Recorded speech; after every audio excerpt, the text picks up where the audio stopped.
Hello, welcome to a very special episode of BagelTech Mac, because we're going to talk about security. Now, it's been a perfect week for this to fall, really. It's been coming for about 3 weeks, but there was a Trojan fan this week for the Mac and outed across the internet.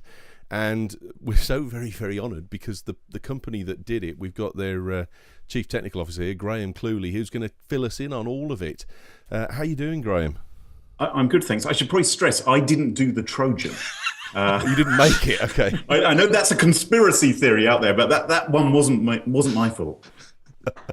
Okay, well, forgiven then, because someone did say earlier on in the Mac show that most of these things are written by the firms that do them, and man. come on, steady on.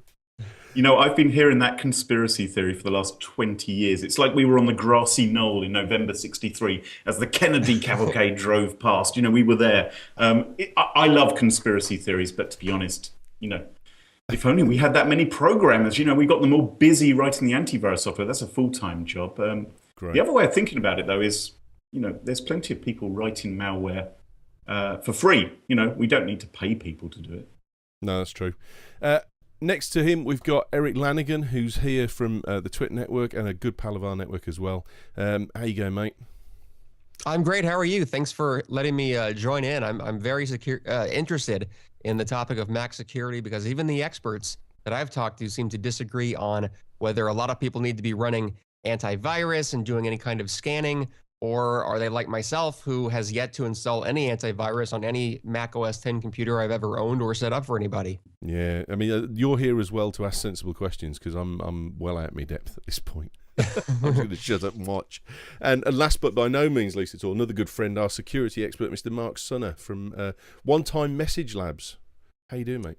I'm fine, thanks, Ewen. Yes, no longer work there, so I guess I more kind of represent the consumer now. But I think this could be a really good opportunity to put right this incorrect myth that Macs don't get viruses once and for all. I think it's a bit wrong, really, that that view has been allowed to propagate. So good chance to set things straight. So start us off then, chaps. The myth is that if you're running Mac OS X, then you're kind of pretty immune to the internet virus, the malware that is supposedly out there, and it's a pretty safe existence. You know, you can click and go wherever you want, and you're hunky-dory, no? Go on, Graham. No. Okay. No is the answer. What I think has got a lot of people hung up about this is that there's such a huge malware problem. Let's call it malware rather than viruses, because actually these days we don't see that many Windows viruses, but what we see an awful lot of are Windows Trojans. And there's so much of that people think it's a purely Windows problem. But in fact, we do see, not a huge amount, but we do see every week a small amount of Mac malware along with the shed loads of Windows malware.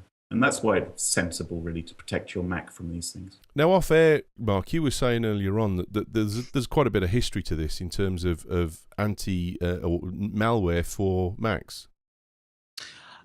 Yes, certainly. I remember an incident, and I'm going to show my age now, so this would be going back to sort of the late 90s.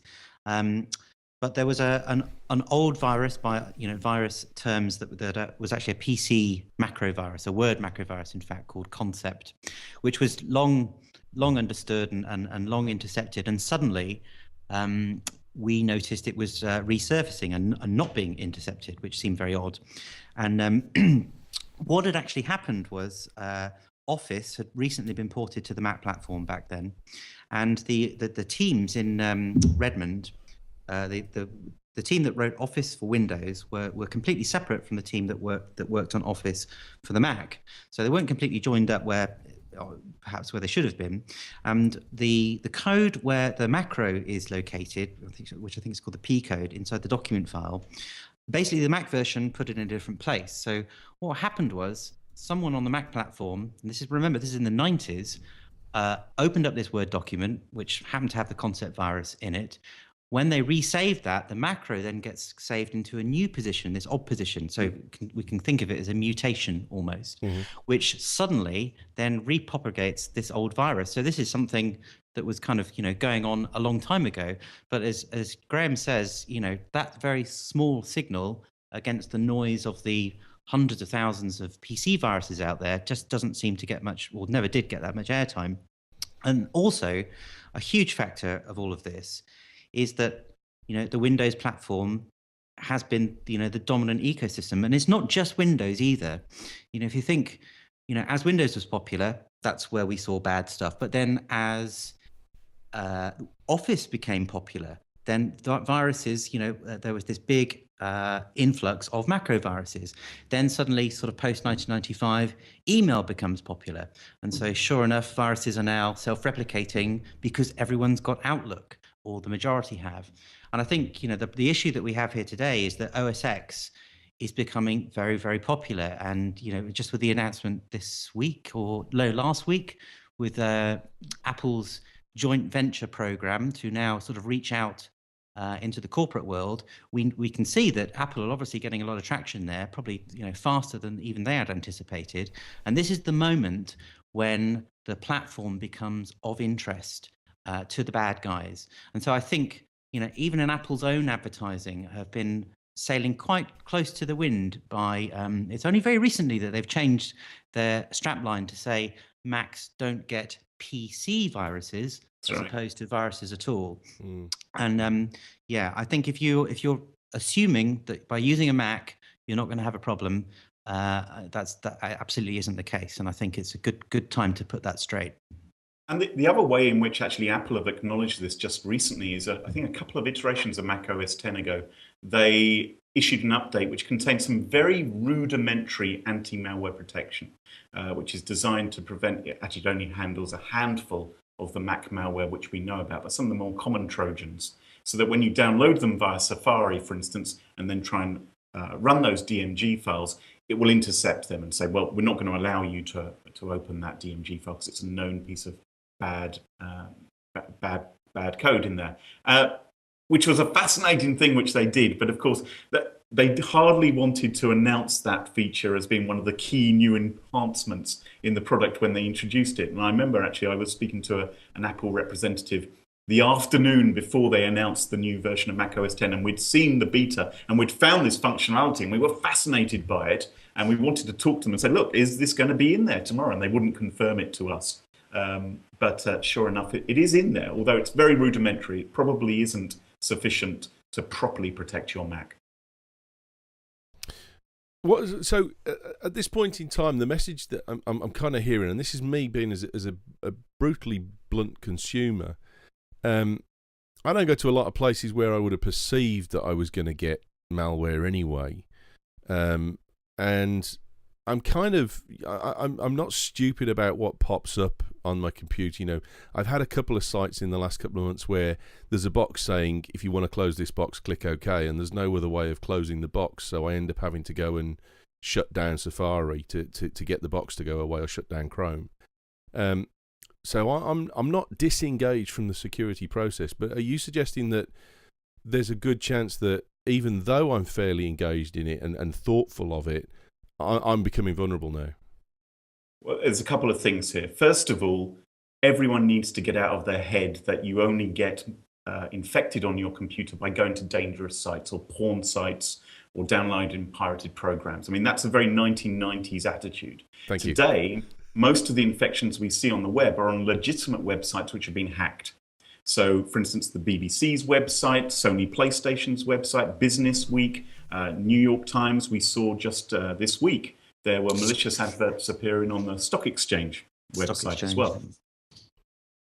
So, you can be anywhere on the web and get hit by one of these things. And sometimes those infections can work on Mac as well. What the bad guys do is they look at the details of the computer which is visiting them, and they say, hang on a minute, is this a client running Mac OS X which is visiting us as opposed to Windows? And it will serve up the relevant flavor of malware. But the other thing is, we're all humans. And human beings, whether they've decided to buy a Windows computer or whether they decide to buy a Mac computer, they make mistakes. And if you receive, if you believe that you're about to see a naked video of Angelina Jolie, then you might make bad decisions. If you're told, here's a great utility which you want to install on your Mac because it's going to give you high definition TV or something like that, then that probably will be enough, if they've done their social engineering right, if the bad guys have got their act together properly, to trick you into installing that program. So we're at two different levels here. We're not just talking about the fact that they've got a question for me that's definitely oriented. Are these guys looking at the cookies that they're getting back from the sites that I've previously been to and giving me option A or option B based on what they perceive I'm more likely to click yes to? I don't think it's as sophisticated as that on the Mac. I think what they're doing is they're looking at people in their totality and the kind of things which people are interested in. So it will be things like, for instance, ways to make money, people who go around thinking with, so porn, for instance, issues like that instead. So there's some sort of basic things which everyone is motivated by, quite frankly, like sex and money and such like. And those tricks work just as well on Mac users as they do on Windows users. Windows users have got to get their heads out of the sand, stop thinking that they're somehow superior when it comes to security, because people are human and they will click OK if they really want to install that program or want to view that video. Mm.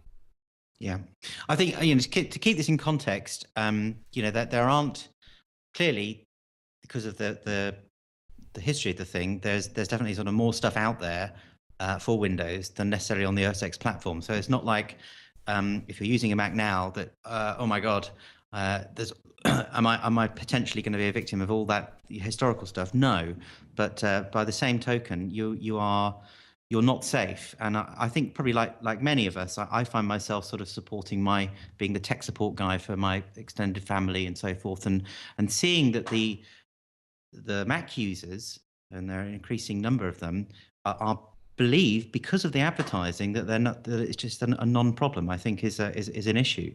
And also I think, as Graham is kind of saying, it could come, these tricks could come from lots of different angles, such as legitimate sites, but also Facebook, very popular. Again, the bad guys know that's probably one of the sort of hottest games in town right now. And so Facebook is a great medium just to get that URL to you, to get you to sort of click on that button. And all of these things are platform agnostic. So it doesn't matter whether you're using a Mac or a Windows machine. And I think even, assuming that the operating system actually plays any relevance in how much security you have is probably, false. Yeah, that's right. We are beginning to see more and more cross-platform malware. Maybe it's Java-based, for instance, or maybe it's something which will be running on a social network like Facebook. And Mark's quite right. I mean, let's not beat around the bush. There is a lot less malware for Mac than there is for Windows. Every day in our labs, we see 95,000 new pieces of malicious code for Windows. Every day? And every per day. So that's round about one every second. Now, for Mac, we see about 2 a week. So, it is a raindrop in a thunderstorm. It's very small in comparison, but don't think that just because it's small in comparison, you're going to feel any better if you are one of those unfortunate people who gets hit by that piece of malware. I mean, you don't get hit by most of the Windows malware either. Most of that avoids you too. So you do need to be careful about these things, and don't have your head in the sand regarding these things, because the malware authors know that Mac users typically aren't running antivirus software. And that makes you a soft target. And that's why you have to still be sensible, even if you are running a Mac. A couple of years ago, I made my wife throw out the last Windows computer in our house. I said, you know what? You're putting my career in jeopardy. Let's throw out the Windows computer. And now we only run Macs at home. I love Apple Macs, even though I'm telling you, you should run an antivirus on your Apple Mac. Because they are more elegant and beautiful machines and they just work, right? But they can still get malware, and that's why up there in the top bar, I've got my little antivirus icon as well as all the other programs I'm running. Eric, you've been pretty quiet so far. Is there anything that's come up that you think I've got to ask this? Oh, sure. First of all, so Graham, how many Mac users would you say are infected or have at one point been infected with malware that actually is doing something harmful to them? as opposed to just some proof of concept that is inert? Really, really hard to say. I mean, because most people, when infected by Windows malware as well, there's no visual indication. You're not, in the old days, the viruses used to, have a green caterpillar eating up your letters on the screen or letters cascading down. Malware these days doesn't announce its presence. And because most Mac users aren't running anything at all, they're probably completely oblivious if they are infected. My suspicion is that most Mac users aren't infected. I'm pretty sure that's true. It's probably going to be a small percentage of users. Certainly when we released our free antivirus for Mac home users last November, we did begin to get a surprising number of reports from people who had not only found some Windows malware or cross-platform malware, but were also seeing some Mac malware on their computers too. So some people have been encountering that, but to really take a temperature gauge on this is really hard because most people aren't doing anything about it. And what is the mechanism by which Mac users get Mac viruses, as opposed to because I'll tell you, for example, I've stumbled on the occasionally shady site where all of a sudden I'll see an exe downloading in the background, but because I know it's Safari, I feel like, oh, ha ha ha, I'll just hit cancel and I'm none for the worse. But let's suppose that was something that the Mac could execute and could harm it. How often does something like that happen, that Mac users get infected just during basic browsing? Well, we are encountering those sort of incidents occurring. Obviously, it has to be a DMG file or something like that, which the person is running at the end of it. It can exploit vulnerabilities in the browser. I mean, a lot of people have Safari, for instance, set up to automatically download DMGs and open them up. It's not a security setting which I would recommend. I think you have to make a more conscious decision than that. Now, I do that actually. I do have it set to automatically open. So tell me so suppose I were to download an infected DMG. What then happens? What happens during that auto mounting process that makes me vulnerable? So most of the malware which we've seen so far, most of it, if it's a DMG file, you will basically begin the installation process. So at some point, your Mac OS X system is going to ask you probably for your administrator username and password. Yes. And the reaction we often get from Mac users at that point is, oh, I would never be so stupid as to enter my administration username and password. Hang on a minute. Think how many times you enter that during the course of the day. And if you are genuinely interested in installing an application, if you've been to, you can see the videos up on our website of some of these dangerous Mac websites which claim to offer utilities, and you want to install it. So of course you're going to enter your username and password. That's the social engineering bit. That's the bit where they try and trick you into making a bad decision, just like they do on Windows 7 as well, where they try and trick you into installing the program. And so just so I'm clear on the low level mechanics here. So I downloaded DMG from a place that let's say claims it's the world's greatest utility, and it turns out it's just a Trojan.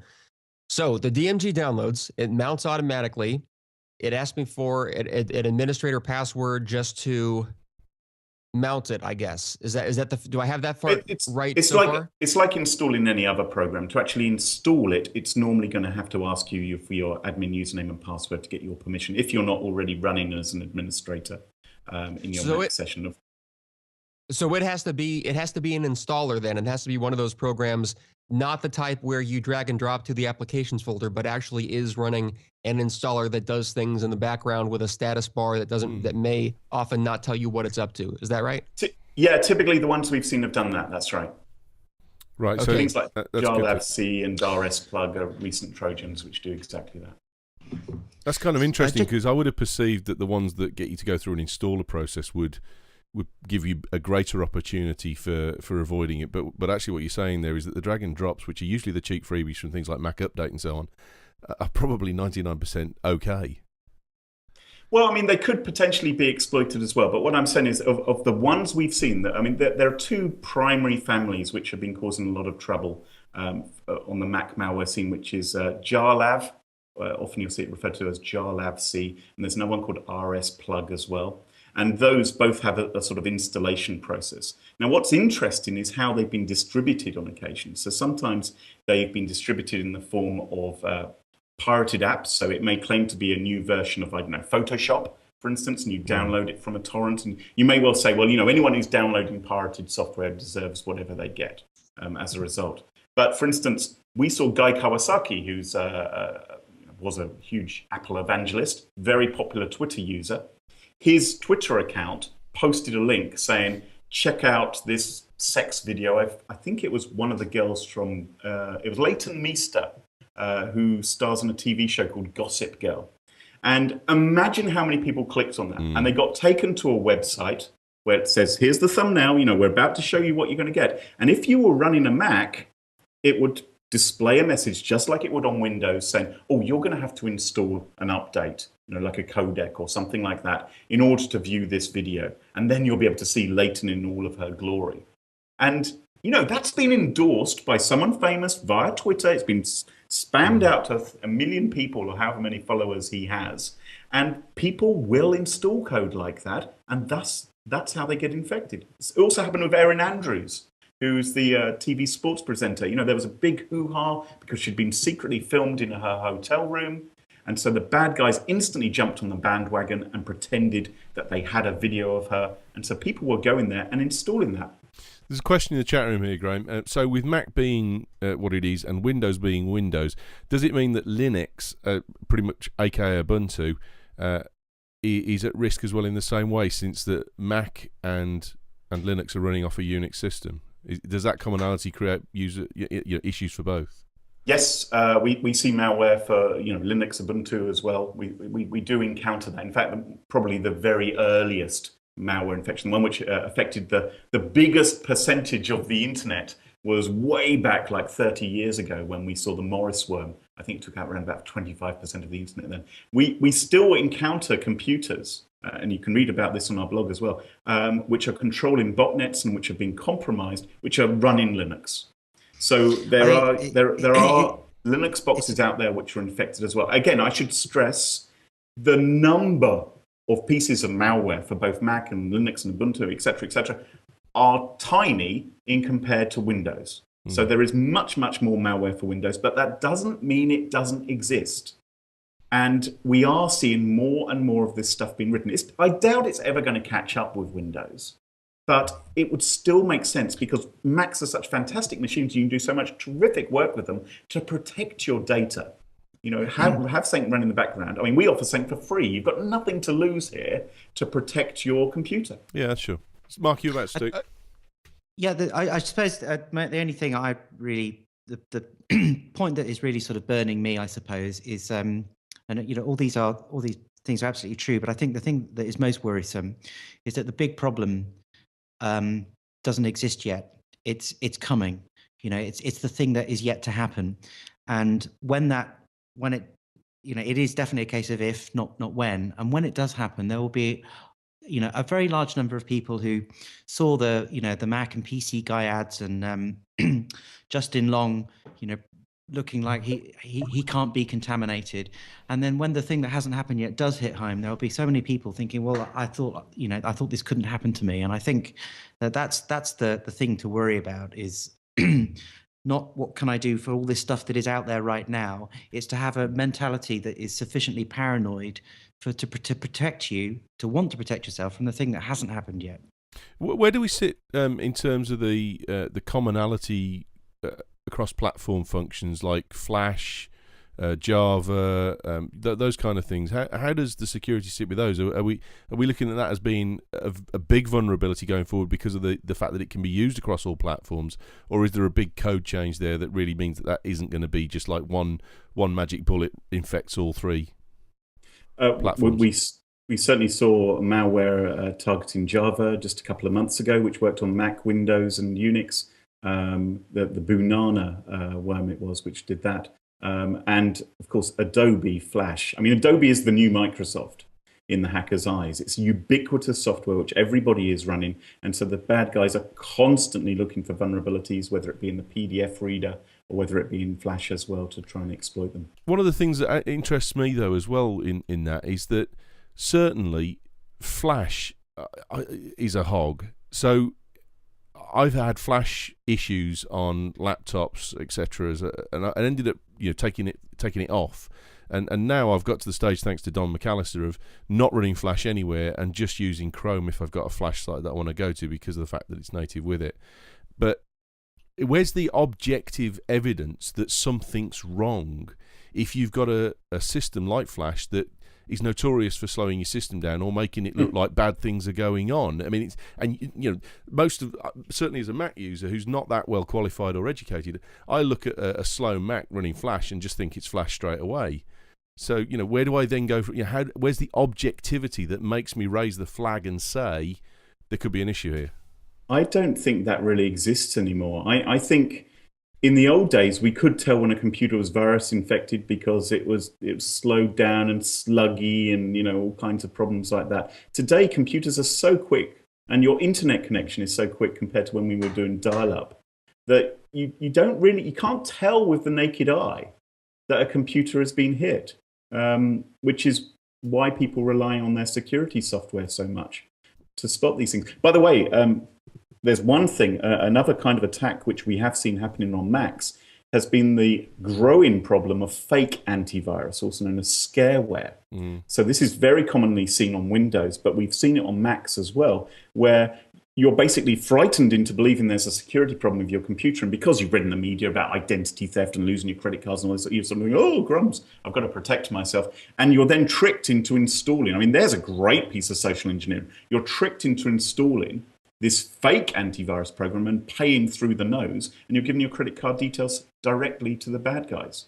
So, but going back to your main point, I don't think you can tell. You're right, Flash can be a pain, but you can't really tell these days if your computer is malware infected without specialist tools. Erik, you got a question? Yeah, Graham, I have a question. So would it be accurate to say that all Mac malware has to come in to the computer in the form of an installer? No, I mean, obviously you could receive it in the form of things like scripts as well. So it doesn't have to be an installer. I'm just referring to the most common ones which we've seen so far. You can also, of course, get these cross-platform attacks, as Mark was just saying. There are things spreading virally via the likes of Facebook, for instance, where it's all going on in the cloud. Okay, it doesn't even have to touch your operating system. That's kind of irrelevant. Okay, well, actually, okay, that's a really good thing. I want to ask you about that 1 second, but let me just go down this path because I'm just trying to make sure that I'm clear on this. So, it may not have to be installer, could be a script. I get that. Does it have to require authentication? Do you have to be presented with a username and password prompt in order for malware to do its thing on the Mac? No, you don't. So, for instance, with the recent Banana Trojan, which is a cross-platform Java Trojan, for instance, it could install code and run code on your computer, didn't require a username and password. And that's an example of, is there terminology to describe this? The differences? What kind of terminology is there to describe, let's say, a malicious application that no matter how secure the operating system is, the vulnerability of an ignorant user saying, sure, install yourself. Here's my password. Go ahead. That no rock solid OS 10 could ever prevent against that. Do we call those a different name than something that sneaks in under the radar and gives root access without ever asking for a password? Yeah, I think you might be onto something here. I think there is a lot of confusion in the Mac community regarding, what is a virus, what is a Trojan, what is a worm, and there is a feeling that, to be a real virus or a real worm, it has to spread without any user interaction whatsoever. And that simply isn't the case. That's not how you think of Windows malware. If you think about things like the Anna Kournikova worm, for instance, or the I love you bug, which hit Windows users incredibly hard, those were all worms which required user interaction. And the vast majority of malware does require user interaction, does require the user to make a mistake. It's only occasionally when we see things like, Mark can probably remember some of these Sasa and Code Red and so forth, which didn't require any user interaction at all and spread like wildfire. Now, if I may interrupt you, because what I'm trying to get to specifically is, more specifically than user interaction, I guess I'm curious about the username and password because, we've always heard that on Windows, because of the way, for instance, that Microsoft Outlook and Office run these macros, there are ways that users can execute code, and also going back to Windows XP and earlier, where the user permissions were not there. It was not a robust system of user permissions. I have always been told that Mac OS X, by the nature of Unix, requiring users and authentication for even certain system processes, that because it requires a password, that makes it more secure. So I guess when you say user interaction, what I'm trying to get to also is let's also distinguish user interaction between double clicking something or going to a website versus offering actual password authentication to a prompt. Are we not sort of really splitting hairs here and sort of brushing over the elephant in the room?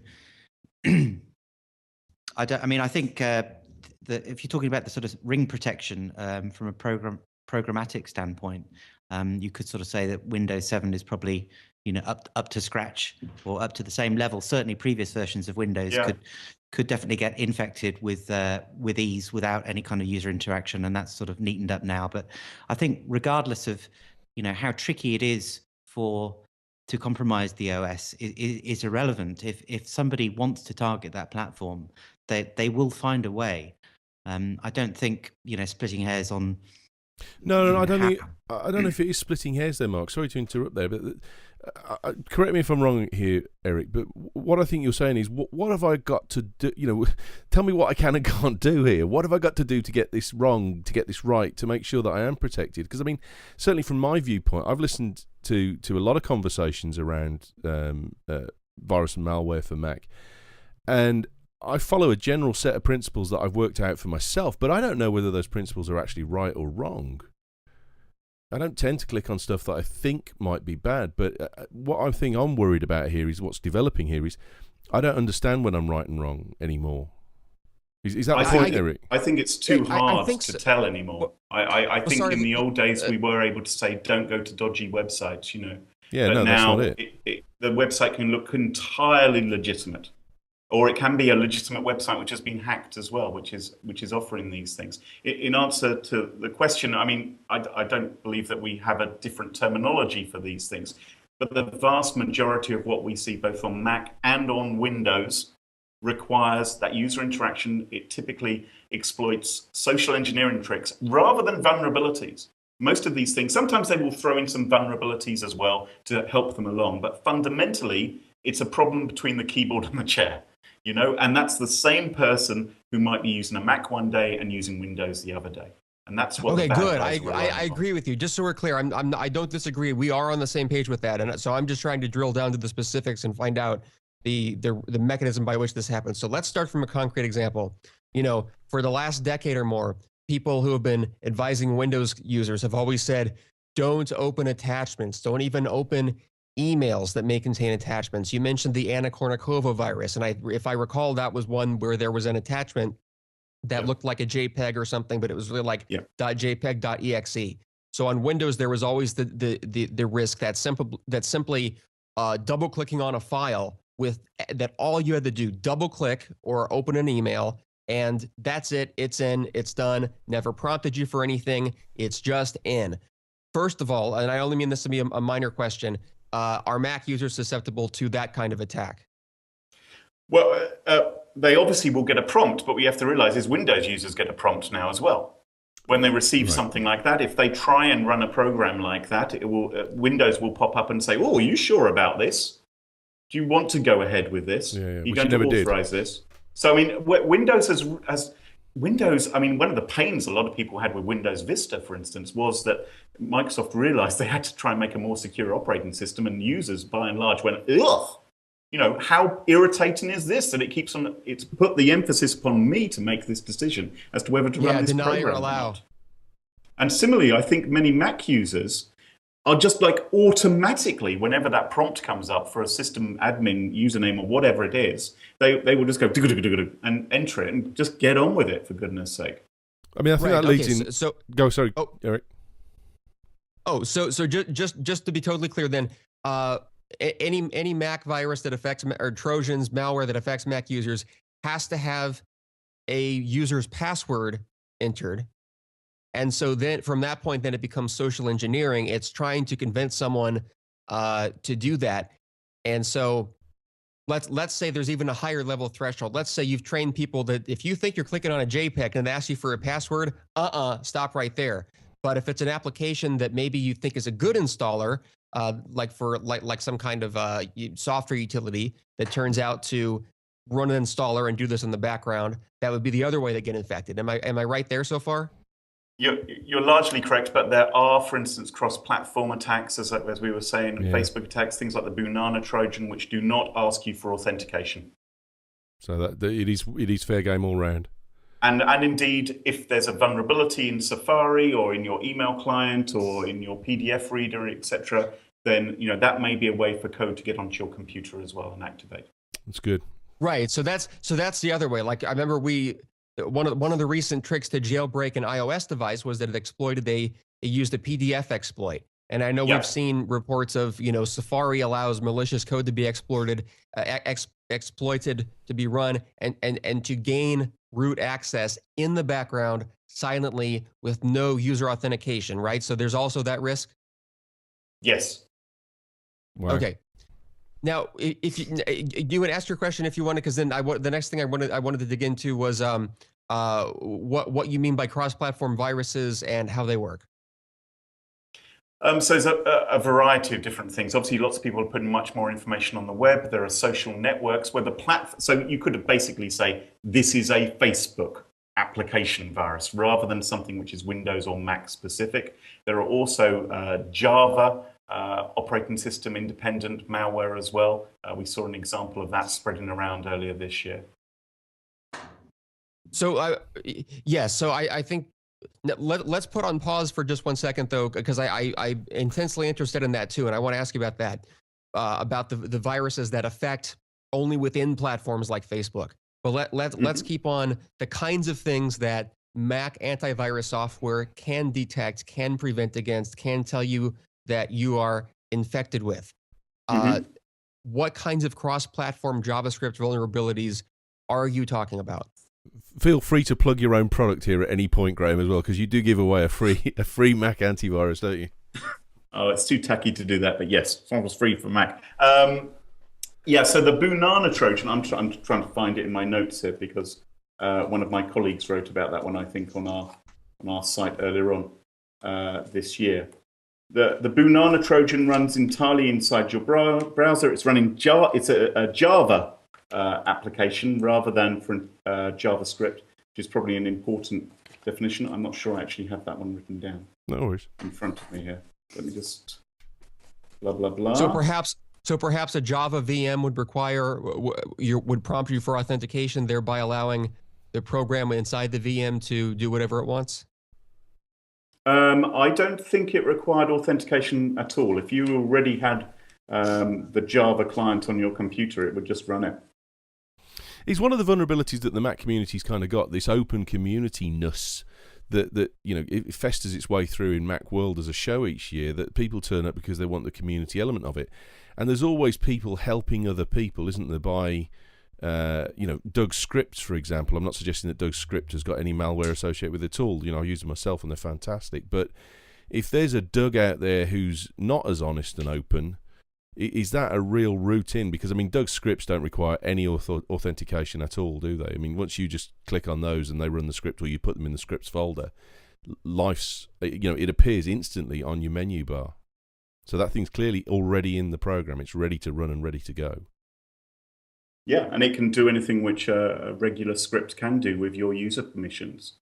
So if the program, if you get information, for instance. So, for example, I know iTunes doesn't do this, but let's say you'd got iTunes and it actually already had access. You'd given it always access for your security data for password and so on. I can't remember what's the name of the damn thing that holds your password, but there we go. If you've put the script into an already enabled program, that's total access. I don't know. I'm not sure. I'm not familiar enough with the scripts on Mac OS X as to exactly what limitations they might or might not have. Well, what I'm saying is that there's a lot of applications that go to do something, and they'll say Yeah. We need access to your password in order to carry on going for this. And you tend to click yes on those very easily, because if you wanted to authorize them every time they wanted to go and get the data that you've asked them to get for you, they really would be a pain in the backside. You'd never get any work done at all. Yes. So you tend to say, yes, always allow my password. Now, if you then get a malicious script and put it in that program, you've given carte blanche to that program already. If nothing else is picking that out as a separated piece of code, then it's going to get every permission that program's already got, surely. Yeah, I mean, that sounds plausible. I'm not sure if we've seen any Mac malware which does that. It feels a little bit to me like some of the pre-Mac OS X malware which we used to see, and I think many people had more encounters with than in more recent years in terms of the sort of scripting attacks which we used to see. Question in the chat room here: if we're seeing that a lot of these are cross-platform and it's the browser that's then bringing them in, is there an onus on the browser to become more secure now and take up the lead on this? Well, wouldn't that be nice? I mean, it'd be good to have as many doors as possible, scanning and checking. You don't want to just rely upon one guard to look after your prison cell, do you? So I think we would all love browsers to improve, and certainly the browsers have generally been getting stronger and stronger and taking a more serious attitude to security. We've seen in recent years several of the browsers begin to, for instance, warn you about phishing sites. We've seen the search engines begin to intercept malicious sites as well. So, I mean, we work with some of the big search engines, and they scour the web and run a sort of a tweaked version of our antivirus engine to help them determine which are dangerous sites and hopefully block users from going to them. Another question here from the chat room that kind of leans on to a question I wanted to ask as well anyway. The question is, clearly Mac users need educating. How is that going to be done is the question. But based on the fact that you were saying earlier on, it's so difficult to quantify the size of the problem. We have absolutely no idea how many computers are out there are potentially affected as Macs or not, until there's a shock, a quake, a mass reaction or mass understanding of infection. How the hell do you go about educating Mac users? I mean, we sat on a Mac show 2 weeks ago knowing that this was coming up, and I did a quick poll of the people that were there, well-informed individuals, how many people are running Mac antivirus. I was the only person in 5. Yeah. Well, this is my point, is rather than talking about the whys and wherefores of how strong is Unix versus Windows, I think that the chances are someone using Windows is probably likely to be running an antivirus program of some description, and the chances are if someone's got a Mac, they're not. And I think, how do we fix that? Well, I think it's public forums like this, but there needs to be more of it, and to sort of debunk this myth, because I think it's something like the Mac community, but it's become sort of self-perpetuating, and I think that's dangerous, because it's a softer target for the bad guys for sure. Are Mac users ostriches with their heads in the sand, or is that overstating it? I think Mac users who aren't running antivirus are, yeah. What percentage of Mac users are infected innocently clicked on links, and I've been taken to a web page, and Sophos antivirus running on my Mac has intercepted them and say, hang on, there's a malicious iframe here, or it's going to redirect, and I've been protected as a result of running my antivirus. And I would like to make just one other point. Let me come at this from the angle of the consumer now, because there is perhaps another reason why Mac antivirus has been perceived as a bad thing. Because it is at a much more embryonic stage, both from a threat perspective and an AV platform perspective, it has meant that the AV tools from a number of vendors haven't been that great. To install them on OS X definitely has a performance impact.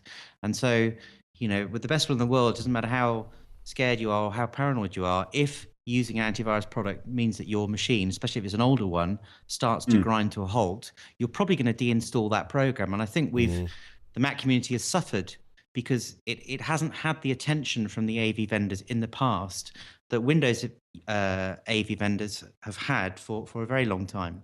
And I think it's only now that these programs or the new versions, and Sophos is a good example. So I'm agnostic, so I can blow Graham's trumpet on this on this one. The thing I like about the Sophos tool is it's very lean and mean, doesn't slow the machine down, whereas other products definitely do have a sort of a perceptible footprint, and I think that also puts people off. Well, that tends to be the always-on scanning functionality, doesn't it? That slows the machine down. I mean, and I've had this with Sophos, and your customer services team have helped me out a great deal with this in the past, Graham. That when I've downloaded a new version or reinstalled it, initially the always-on functionality is what seems to make the machine a little bit slower. And when you switch that off, things get faster again. But I agree with Mark there that the free version that I've used on a couple of the Macs doesn't seem to do that.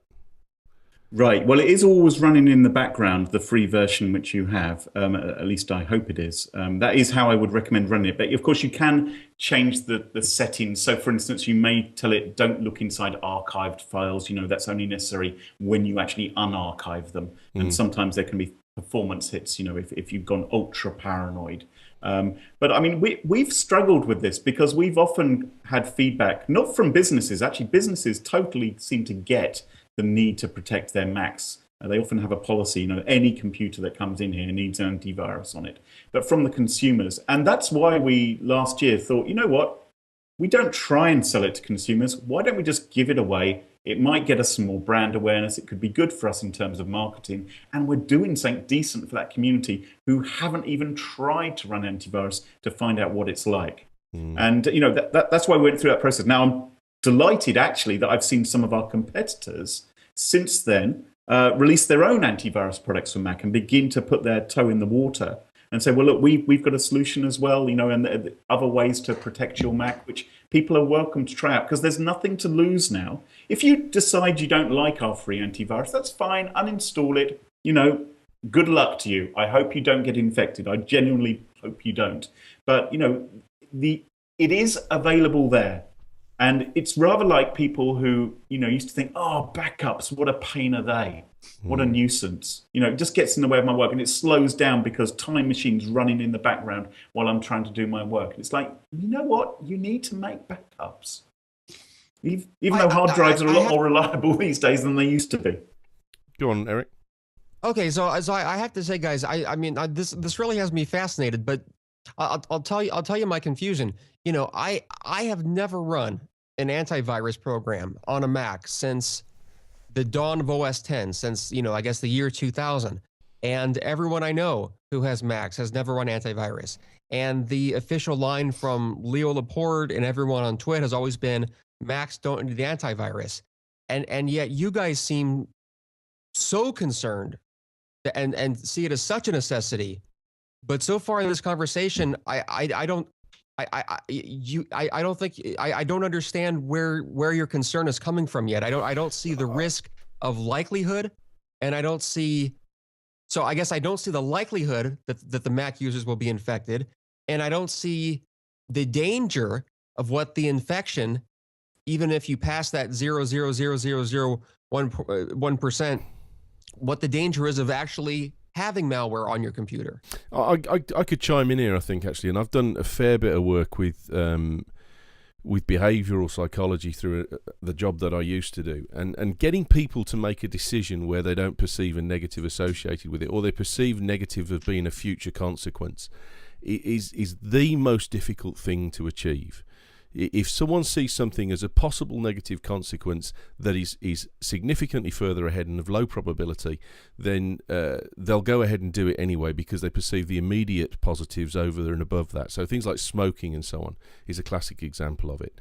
Okay, fair enough. I enjoy the cigarette right now, but I might die in 25 years. But hey, it's 25 years and it's still only a might. In terms of the software side of things and the antivirus stuff, the way I look at it is to take what I've learned from that programming and experience and say to myself, well, hang on, what's the positive, what's the negative?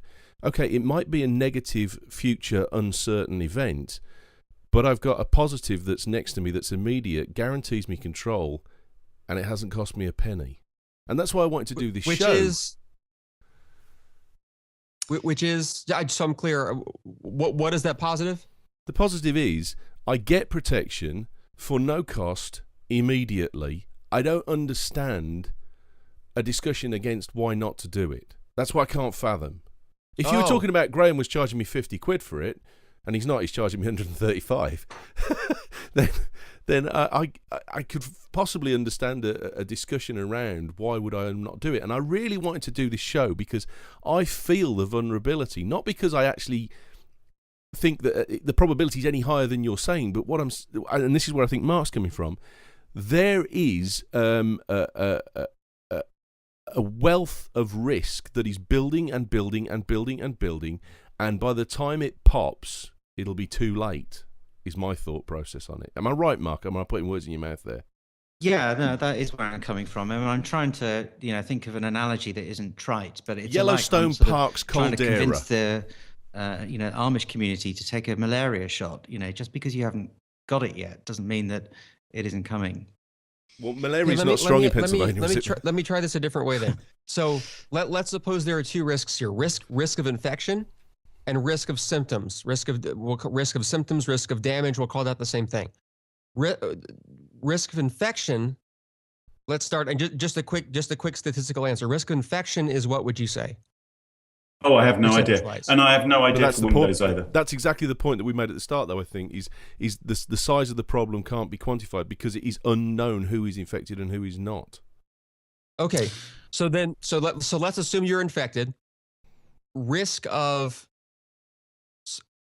something bad happening to you is what? And in that question, I'm trying to separate out all your data is destroyed and it emails itself to everyone in your address book versus I'm now part of a botnet sleeper cell that may or may not ever happen.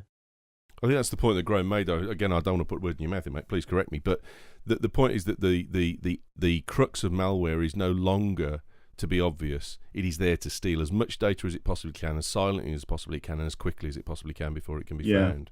It's unlikely to want to delete your data because that's what the teenage virus writers used to do 10, 15 years ago. It's now about stealing your credit card information. It's about using your computer to send out spam or to launch denial of service attacks. It's to try and monetize your computer, maybe by stealing your identity or displaying pornographic pop-ups on your screen or installing ransomware. So from ransomware, for instance, I encountered a couple recently. It wasn't on a Mac, I stress to say, but I encountered a couple recently who had images of child abuse appear on their computer, and they were told unless they wired hundreds of dollars to Russia, these would begin to carry on appearing. And of course, they were mortified, and they weren't going to take their computer to PC World to try and get it fixed because they thought the police would be called. I totally agree with you there. That is horrible. That would be terrifying. But it seems like that's only on Windows right now. Can I have one last stab at this? I appreciate that, I'm trying to sort of conjure up a future problem, one that hasn't existed yet, and therefore it's a lot harder to quantify. But I think part of the problem here is a factor is the fact that no one is protecting themselves. It's not only the fact that the OS X install base has become big enough to be attractive, it's also because the majority of people don't protect themselves. It's those factors coming together that creates this perfect storm. In the same way as early email viruses succeeded was because there was a critical mass of people using the right version of Outlook, the version that could be corrupted, hadn't patched it, meant that the perfect storm existed. So then the viruses were created. Right now, it's the fact that nobody protects themselves, or the critical mass don't protect themselves, is making it more and more attractive, and it is makes this the problem will become self-driving or self-fulfilling almost. I know that sounds like a real sort of doomsayer perspective, but I really believe that part of the issue is this belief, this myth that Macs don't get viruses. Unfortunately, it could be a component of the parallels problem. with the real world virus are exactly that. This is 1985 and saying, why should I practice safe sex? Because only 200 people in the world have got AIDS. I totally agree. The fantastic thing about the Mac community is they have so much passion. They love their devices. They're all really excited. Steve Jobs turned up on stage the other day, and it's like fantastic. The guy's, not gone yet. It's terrific. And you need to be a responsible member of that community, because if you get infected, okay, maybe you don't care what happens to your computer, but you are going to be passing that malware onto other users as well, or launching denial of service attacks against innocent companies. And so for that reason, you should not be a typhoid Mary. You should protect your home computers, whether they be Windows or Mac. If I may run with the extremity of Ewan's example, where is our Mac AIDS? What is it? Literally, what example is there out there in the wild? So the most common ones which we encounter are Trojans like jarlav and rsplug. So with those, they can either, for instance, redirect your DNS settings so that when you go browsing, you end up on criminal websites which earn money through affiliate schemes, the more clicks which they get, so you can't browse to the websites which you want. So that's one of the techniques which can be used by one of these pieces of malware. I'm sorry. Say that again. So it's diverting your DNS, and that does what? That the result of that is what? The result of that is that the criminals make cash, because it takes you to a different website from the one which you want. So you end up being taken to, for instance, a website which has advertising, which earns them commission as a result of that. You type in google.com, but what you don't realize is the host that you're pulling for is actually in Russia. Okay. And that is in the wild, or that is proof of concept? No, it's in the wild. It's out there. It's planted on websites. Sometimes they create websites to for the social engineering. Other times they will hack legitimate websites and serve it as. So it's financially motivated malware. That's most of what we see here, and that's why there's such an opportunity. These are organized criminals. They used to be pimply little kids. And now it's the Russian gangs, and it's gangs from around the world who've turned to crime on the internet. And what they're finding more and more is that Windows computers are running antivirus software. Okay, and we as vendors are getting better and better at protecting those Windows computers. Of course, there are some Windows users who aren't updating, and the bad guys have a history of writing Windows malware, so it might be easier for them to write another example of Windows malware. But boy, oh boy, imagine what they're going to find if they start targeting Macs which are unprotected and use the same social engineering tricks to try and get past them. And we see things like scareware, which is designed to try and trick you into handing over your credit card details. We've just this week we've seen backdoor Trojan horses. Those ones appear to be more experimental, but the opportunity there is for the criminals to break into your computer and steal all of your information, basically spy upon what you're doing. And if you're using your Mac, for instance, for business purposes, that could be damaging to your firm. I think what I'm getting at is I'm not hearing the example so far of why, for instance, it wouldn't be is just as easy for a Mac user to say, if I'm 1% of 1% who gets affected, then I will run an application that will say, oh, here's an infection, and now it's gone. Whereas on Windows, I recognize and agree with the risk that at any given moment you could be attacked. I would never run Windows without an antivirus.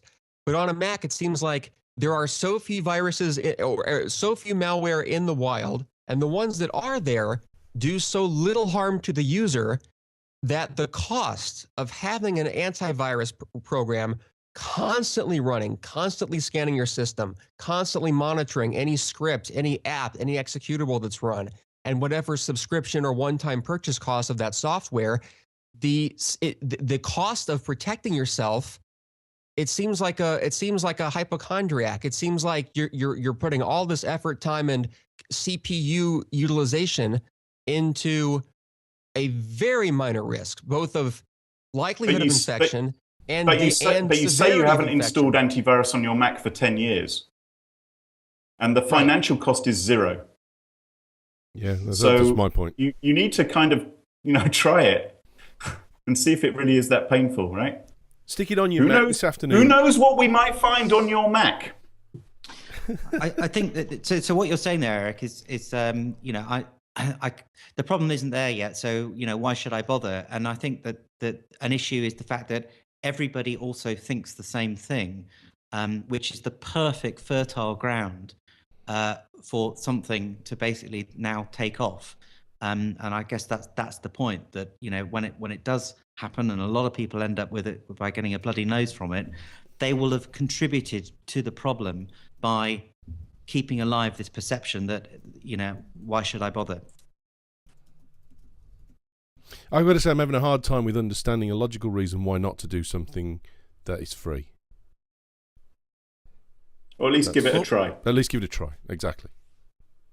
So there is no performance hit by running this constantly, because I mean we know that there is a performance hit on Windows by having antivirus that runs constantly. Well, Erik, just for me as an example, you know how pushed we are for processor speeds here for things like running Logic and for running the video stuff and that kind of thing. And I see no difference with the Sophos running and not running on any of those pieces of software. Of course, it's doing more. Your computer is doing more if you're running antivirus as well as doing, if you weren't running antivirus. But is it noticeable? No. I don't notice it on mine. It just kind of seems like you're saying, a salesman shows up at my door and he's got this big detector. He wants to fill my house full of detectors for gremlins, and he says, well, you never know when a gremlin would show up. I mean, why not be protected if it's free now? And I say, well, if one does show up, then I'll worry about it. But right now, I know of none that even exist in the world. But that's the point. Is that gremlins don't exist. Malware for Mac does exist. All right. We've established. You can see them for yourself, and there are plenty of testimonies from people. If you can go on our website, we've actually had people reporting since last November. We've had around about 300,000 people install and are still running our antivirus for free on their Macs, and they've begun reporting to us some of their infections and things which they're finding. So we've written about this, about people who found not only Windows malware on the Macs, but Mac malware as well. So it is happening out there. But you've got to stop thinking that somehow Steve has sprinkled some magic crystals into your Mac, which somehow make it immune from these threats. It's simply not the case, I'm afraid. I think the question, the real overriding question that's come to me from what the discussion has been is, are you saying that I only have to have me click something and be a bad user in order to get malware? And I'm understanding that your answer to that is no, it's not the case. You could act perfectly normally and perfectly sanely and perfectly vigilantly and still have a problem here. Yeah. But also, the level of social engineering on these things is so good now that even if you are a paranoid, vigilant user, chances are you're going to be putting your name or your password into something which absolutely looks and smells completely legitimate. And so having the safety net of something in the background that is actually looking for code being executed that shouldn't be, I think, why not do that? I think Mac users need to stop thinking about the Windows problem. I think that's actually the problem. Imagine Windows didn't exist, right? And there was never any Windows malware problem and you weren't hearing all those scare stories. Today, we would be like, the earlier years of the PC virus problem in terms of the actual amount of it. And there was no shortage of people who recognized they did need to protect themselves in case they got hit by these things. Now, the problem has got much, much worse for Windows, right? And we all acknowledge there's much more malware out there for them. But that doesn't mean it's non-existent for Mac. So are we in agreement? Don't be so obsessed with Windows. Are we in agreement that antivirus and anti-malware software for Windows historically has slowed performance? It's doing something else, so it has to have an impact, but it's whether it's noticeable or whether it's significant. I'm sorry, I didn't catch a word of that. I think all three of you spoke at once. I think we're all agreed that any program that's running on top of something else has to be using some CPU time. There's no question of that. It's whether it's enough to be noticeable or cause deterioration to the point of something not functioning the way it previously did. I've run antivirus on my Macs since day one, and I've never seen a dip in performance. I occasionally have had issues whereby when I first installed something, the always on has made a few things lag, switched it off, switched it on. Sometimes I've just taken it off and done a fresh install of the software, and that solved my problem as well. Wait, here. Let me just follow me down this path. I'm just looking for yes or no. So are we in agreement that antivirus programs going back into the 90s on Windows slowed it down noticeably, and especially Yeah.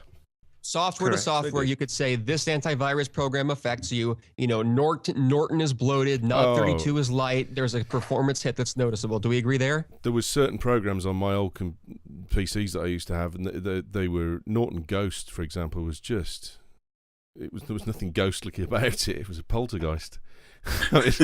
Well, not Ghost, not utilities, not defrag, not system tuner, not. I'm just Any talking of those kind of antivirus. stuff. Yeah, antivirus included. No, I mean, the whole of Norton was a pain in the arse, and you couldn't get it off without getting another program from Norton. It was awful customer relationships. Okay, McAfee then. I'm just saying, I mean, as far as I can ever remember, it's been a known fact of Windows. My next question was going to be, do we still have it in 7 and Vista? Because I haven't kept up with those. I've been just using Windows Defender. I have no mechanism of testing what the speed performance hit on there is. But I'm trying to explain my logical path here. So Okay. Don't we agree that antivirus in the past bogged down performance? The way it scanned your emails, scanned every executable, it harmed the user in order to protect him, yes? I think it's questionable as to how often that was noticeable. I think there have always been lousy antivirus programs and there have been good antivirus programs, and some of them were too bloated and sluggish, but I don't think you can tar all of them with that same brush. But say yes, right? I mean, just it existed. It's a known thing. I'm not making it up, right? We know that existed, that people said that. Yeah, people Yes. complained sometimes, yeah. Okay. I'm sure people So- still do complain, Eric. That's not what we're saying. We're not disagreeing with you on that point.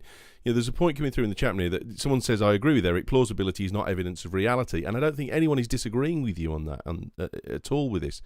My point is, I just don't understand avoidance without confirmation when there's no downside. Where's the downside in this? Because we're not talking about something that's going to hog your CPU time here.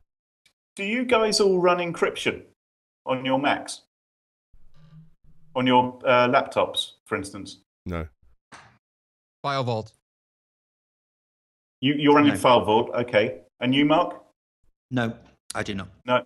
I'm not really. So, I mean, first of all, I'd recommend you all did. But Eric, do you find that File Vault slows things down? I'm not able to compare because I only just started it on a MacBook Air, which is already light years faster than any hard drive based laptop I've owned. Okay. I mean, obviously, it's doing more than a computer is, which isn't running File Vault because it's doing the encryption and decryption, etc. But you're doing it for a very sensible security reason, because if you lose your MacBook, you don't want someone being able to access your files and cause nuisance. And I think it's the same story with antivirus. There might be a slight hit. You should give it a try to see if it finds anything. And God forbid that you get infected, but let's hope, that it's there as your safety net should anything bad happen or should you ever be social engineered. But I don't think there's that much to lose, especially when it's not just us, but, there are free solutions out there now. I've never lost a drive, but I still back up. Right. I don't actually know. I don't know to speak to any person who's lost a 3.5-inch hard drive. I have no experience of someone losing a 3.5-inch hard drive, yet I still back up. Oh, well, I mean, I've lost a number of them, but I feel like it's more like you're saying that you're containing your hard drives within some kind of fireproof barrier for the risk of spontaneous combustion, but there's no evidence that there's ever been a spontaneous combustion of a hard drive. I just don't see where these viruses are, and I don't see where it sounds like the likelihood of a Mac user getting struck with a virus is the equivalent of getting hit by lightning. But it's as if the lightning strike, the worst it did was maybe jolt you a little bit, and then you're like, okay, I should go to a doctor, get a checkup. It doesn't sound like it doesn't sound like once you've been struck, anything bad happens. Not to the point where you should bog down your system or pay someone money. This is day exactly after day. the point, Eric. Is no one is disagreeing with you. What they're saying is, why the hell are you stood in the field in a lightning storm, holding a metal rod? Why would you do that? You haven't been struck by lightning. I've stood in this field for 25 years holding this metal rod. I've never been struck with lightning. What's the problem? But we all agree that there's lightning. We agree on the risk. I don't agree there is a risk. And I don't. Let's suppose that all that lightning did was just kind of make your hair stand on end, then we all would stand in the field. There'd be no risk. Lightning would have no risk.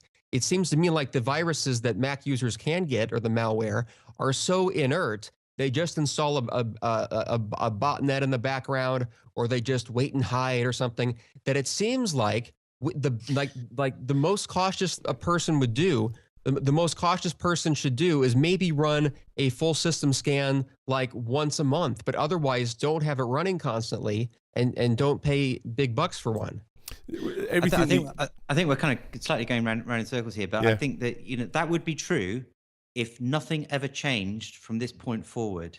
The reality is, though, that the install base of OS X is growing massively, and the vast majority of people don't protect themselves. Those two facts alone make it very, very attractive. So we're not in a situation where the situation as you describe it is stationary, that there is a massively sort of fertile ground, and increasingly so, for attack. So for that reason alone, the need to protect yourself should, to my mind at least, logically become more pressing. It's like someone coming up to you and saying at a party, "Excuse me, you need to leave the room. There's a bomb in the room," and you're saying, "Look, I'm not leaving till we see the bomb." I mean, there's a point here. Erik probably doesn't engage in risky behaviour in the chat room. This is let's keep that in mind. Our relatives are probably unaware that what good practices are, and are probably at a higher risk as well as. And I've got to speak from my mother's own. She's a 76-year-old woman who got her first Mac 2 years ago, loves it to bits, goes everywhere on the net with it. I come back and there's crap all over the desktop that Christ knows where she's got it from. But she goes click happy. And the reason I got her on a Mac was because she was no way she was going to be doing that on a PC. Not a chance in hell. But I still run Sophos antivirus for her on a desktop because my mum doesn't care about performance, but it doesn't sap performance. But I sleep easier knowing that I've got back to my Mac setup so that I can go and help my mum with tech support when she needs it, and not worry about something coming back down the pipe to my own stuff, because she is click happy. If your opinions, if your theory is right, Erik, why did the guys in Cupertino, why did Apple introduce rudimentary malware protection into OS X? Why did they do it there? Because there's a huge marketing hit in them acknowledging that there's a malware problem on the Mac, but they introduced it. If people aren't going to encounter this stuff, if it doesn't really cause a problem anyway, why did they do it? And why did they then update it to handle some more Trojans as well? Another point in the chat room. Now, this is a person who said they ran no antivirus on their stuff, who has now decided to run antivirus on their stuff, saying that Sophos currently hits the CPU for 27%, but when I start Photoshop, it gives up the cycles very, very happily. And what some people do is when they first install our software, they scan their entire drive, and that's obviously a much more intensive process. The normal way in which we would actually recommend running it is not doing a sort of regular full scan of the drive. Just run it in the background, whereupon it will intercept every file you open and just very quickly check it for malware. What did the Mac malware do? Let me ask you that. What do they do once they're on there? What does Mac malware do? Mm-hmm. Steal stuff. Yeah, it steals stuff, or it redirects your browser, or it opens a backdoor for hackers to gain access to your computer, whereupon they can do whatever they like. It's like they're sitting in front of the keyboard. They can read your email. They can see what's on your screen. The standard stuff, I think, would be. Yeah, it's the same stuff that we see Windows malware doing. So they can send spam. They can launch denial of service attacks. If you're part of a botnet, they don't really care whether you're running a PC or Linux or an Apple Mac. There's another side to this. It's suddenly dawned on me is, viruses, and again, this is more of a Windows thing, but historically, I think had a lot more press because they were much bigger events. They were self-replicating.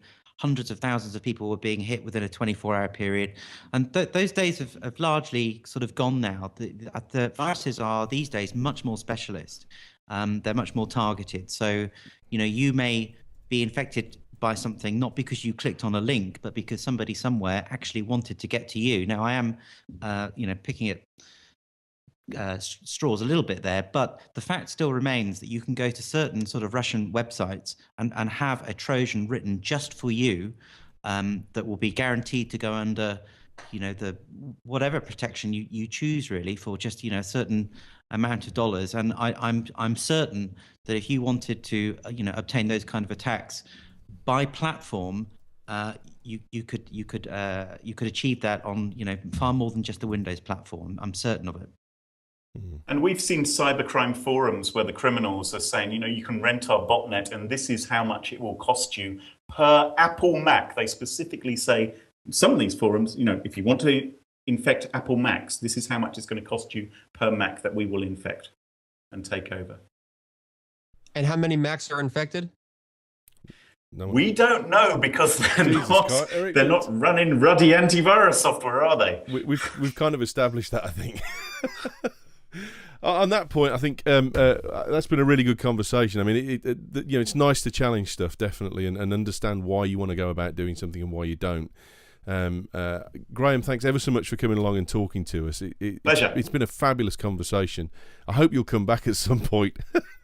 I'd love to. Yeah, it's been good fun. Despite the fact that we're giving you a hard time. Tell us a bit about Sophos, though, because, I mean, you've given up your time free of charge to come and talk to us, so please go away and plug the company a little bit. Oh, goodness. I hate talking about our company. We're a computer security company. We do fight viruses, spam on a multitude of different operating systems, but probably most of interest to your readers is we have a free antivirus for Mac, which you can get at sophos.com/freemacav, all one word. And there are some videos up there where you can see Mac malware in action. Give it a try and, try and stay safe, guys. And as a special deal, all Bagel Tech listeners get it free of charge. If you're a home user, yes. Oh, okay. We need to have a chat afterwards about how I'm breaching the license agreement wildly. Erik, where can we get a hold of you, mate? Just plug yourself a little bit. Twitter.com/Erik Lanigan or eriklanigan.com, ErikLanigan. And at the Twit Network with Tech Talk back, a great little phone in on 9 o'clock, is it, on Pacific? Yep, 9 Pacific on Thursdays, 12 p.m. Eastern. Good man. And last, Mark? Hi, I'm at Mark Sunner on Twitter, MarkSunner, like the season. An occasional security expert for the BagelTech Network. Thanks so much, mate. I hope you've enjoyed it. We'll have another of these, hopefully, in a bit future when Erik's infected. I guarantee you I will come on and tell the world that I've been infected by a Mac virus malware or Trojan the instant that it happens. No, dude, you'll be eating shoe leather. Trust me. Erik, I promise not to email you it, okay? Tempting as it is.